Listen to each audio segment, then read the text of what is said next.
Big up everybody out there. Alright, so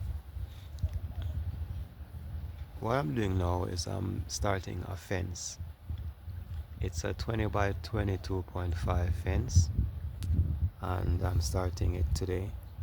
And the first step is to clear the land. That's the first step, is to clear the land. So look,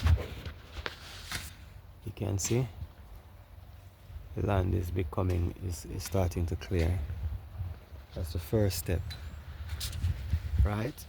Then once you clear the land, you'll have space to put your sand and your stone, and then you can get your cement and start making blocks.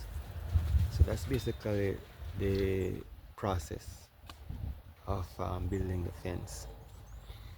So